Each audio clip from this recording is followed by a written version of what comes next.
ان کی عزت و توقیر کی باتیں کرتے ہیں اور انہیں دیکھیے کہ یہ خود اسی سے اعراض برت رہے ہیں، یعنی ذلیل ہونا چاہتے ہیں، ہم ان کو عزت دینا چاہتے ہیں، مقام بلند عطا کرنا چاہتے ہیں، اور ان کو دیکھیے کہ یہ اپنے مقام بلند سے اعراض برت رہے ہیں، گریز کی راہیں تلاش کر رہے ہیں، منہ پھیر کے چل دیے ہیں۔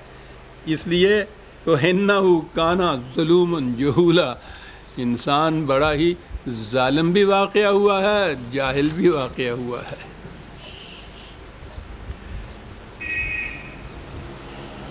قرآن کریم کی خصوصیات وہ اتنی ہے کہ کسی ایک درس میں تو ایک طرف کسی ایک تصنیف میں بھی ان کا شمار نہیں ہو سکتا۔ اس کا تو ہر جملہ، ہر فقرہ جو ہے وہ ایک خصوصیت اپنے اندر رکھتا ہے، لیکن آج کے مختصر سے وقت میں میں اس کی ایک نمایاں خصوصیت پیش خدمت کروں گا۔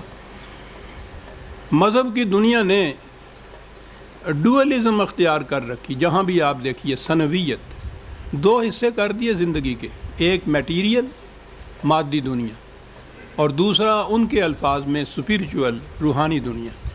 انہوں نے کہا کہ مذہب کا تعلق سپیریچولزم سے ہے، مادی دنیا سے اس کا کوئی تعلق نہیں۔ یہی نہیں کہ اس کا تعلق نہیں، بلکہ انہوں نے کہا کہ مادہ قابل نفرت ہے، مایا ہے، فریب کا جال ہے، اس کو ترک کر دینا ہی شرف انسانیت ہے۔ تو گویا دو حصے کر دی انہوں نے زندگی کے، خارجی کائنات، خود انسان کی بھی اپنی فزیکل لائف یا طبعی زندگی سے متعلق بنا لیں، یہ قابل نفرت چیزیں ہیں۔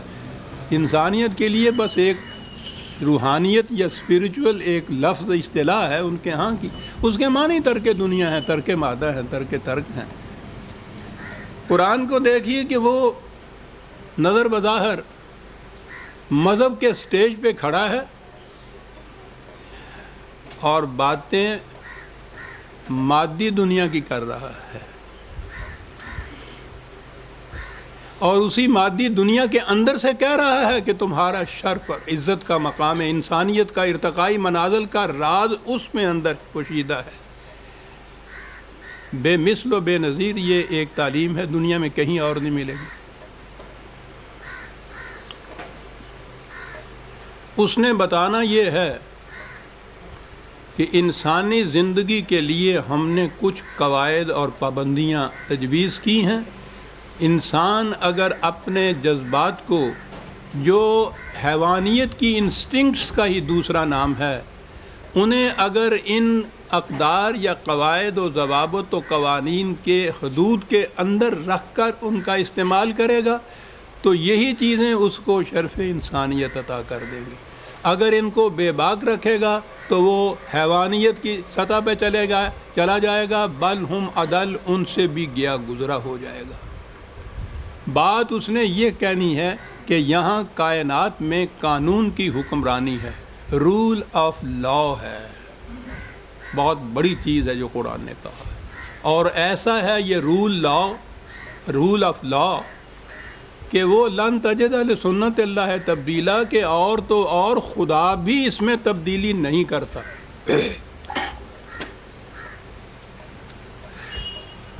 اب بات اس نے یہ سمجھانی ہے کہ قانون کی اگر پیروی کی جائے، اس کے مطابق چلا جائے تو کس حسن و خوبی سے نظام چلتا ہے انسان کا، یہ بات اس نے سمجھانی ہے۔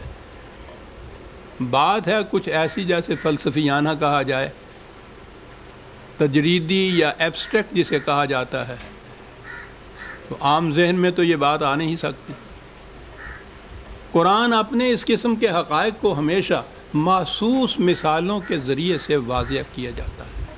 اب وہ یہ اہم اصول بتانے کے لیے کہ قانون کے مطابق چلنے سے کیا نظام پیدا ہوتا ہے، وہ خارجی کائنات کی طرف توجہ دلاتا ہے، اور خارجی کائنات میں سے بھی وہ کہتا ہے فلا اقسم بمواقع النجوم۔ نہیں، بات یہ نہیں ہے کہ میں یہ اپنا دعویٰ پیش کر کے اسی طرح سے آگے گزر جاؤں گا، میں اس کی شہادات پیش کروں گا اس دعوے کی صداقت کے ثبوت میں شہادتیں پیش کروں گا. یہ جسے قسم کہا جاتا ہے نا، ترجمہ بھی آپ کے یہاں یہ ہوتا کہ میں قسم کھاتا ہوں ستاروں کی، یہ قسم کی بات نہیں ہوتی. اس کے معنی ہوتے ہیں میں شہادت میں پیش کرتا ہوں. اب دیکھیے 3 لفظ ہیں، اس میں کس چیز کو شہادت میں پیش کیا جا رہا ہے؟ شہادت میں پیش کرتا ہوں ستاروں کی گزرگاہوں کو. مذہب کی دنیا کا قرآن شہادت میں پیش کرتا ہے اپنی صداقت کے لیے ستاروں کی گزرگاہوں کو.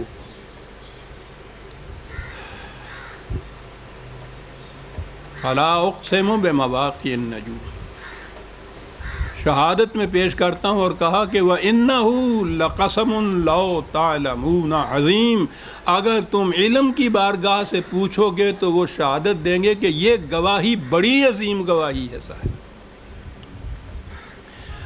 ہم لوگ تو ستاروں کے گزرگاہوں کو اور ان کی اہمیت کو اب سمجھ ہی نہیں سکتے.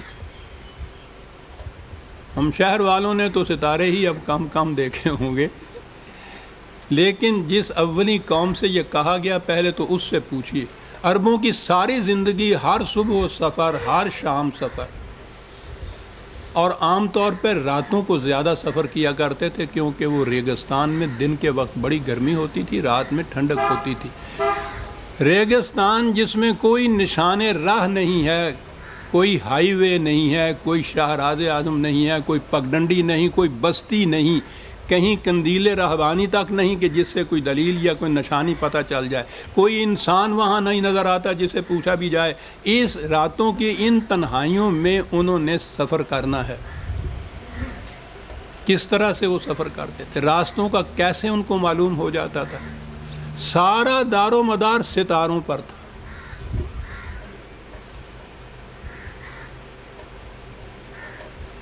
ستاروں کی گزرگاہوں سے وہ اپنی منزل کا راستہ متعین کرتے تھے، اور یہ نہ کبھی جھوٹ بولتے تھے، نہ فریب دیتے تھے، نہ غلطی کرتے تھے. ان کی زندگی کا مدار وہ سمجھتے تھے کہ قرآن نے کیا بات کہہ دی ہے. مواقع النجوم آج بھی میں نے عرض کیا کہ ہم تو نہیں کچھ کہہ سکتے، علم الافلاک کے ماہرین وہ اس کی شہادت دیں گے. یا جہاز ران اب بھی ستاروں سے مدد لیتے ہیں، ان کے ہاں بھی یہ چیز اس میں داخل ہے. وہ جانتے ہیں کہ ستاروں کی گزرگاہیں کتنی اہمیت رکھتی ہیں اپنے اندر. کہا کہ میں انہیں پیش کرتا ہوں اس امر کی شہادت کے لیے کہ انہ لقرآن کریم، قرآن کی صداقت کی شہادت میں ستاروں کی گزرگاہوں کو پیش کرتا ہوں. عزیزان ایمان، مذہب تو ایک طرف رہا، دنیا کے کسی اور گوشے علم کے گوشے میں بھی یہ انداز جو ہے بیان کا کہیں پیش کر کے بتائیے آپ. قرآن کریم، کریم خود شرف و مجد ہے. قرآن کریم رسول کے متعلق کہا اس کا جس کی طرف نازل کیا گیا ہے وہ کریم، خود خدا کریم. یہاں تو کرامت ہی کرامت ہے، شرف ہی شرف ہے، عزت ہی عزت ہے. اسی کو ایک دوسرے مقام پہ دہرایا، وہ آپ دیکھیں گے کہ اسلوب اور ادب کے اعتبار سے بھی بے نظیر ہے قرآن کی کتاب. تو فلا اقسم بالخنس الجوار الکنس، یہی نہیں بلکہ میں شہادت میں پیش کرتا ہوں ان سیاروں کو جو پچھلے پاؤں لوٹ جاتے ہیں، اور انہیں بھی جو برق رفتار غزالہ کی طرح تیزی سے آگے بڑھ کر نگاہوں سے اوجھل ہو جاتے ہیں.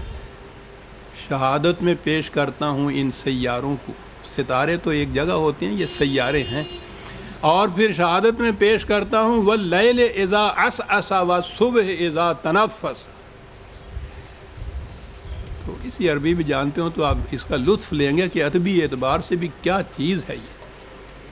اور شہادت میں پیش کرتا ہوں، یہ میرے مفہوم القرآن کا یہ ترجمہ میں دیا کرتا ہوں، شہادت میں پیش کرتا ہوں لیلائے شب کو جب وہ دبے پاؤں آتی ہے اور اسی طرح خاموشی سے لوٹ جاتی ہے.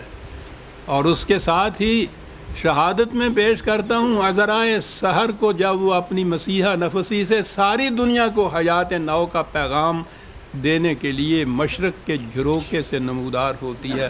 میں شہادت میں پیش کرتا ہوں ان تمام کائناتی شواہد کو اس حقیقت کی تصدیق کے لیے کہ انہو لقول رسول کریم۔ آسمان کی شہادت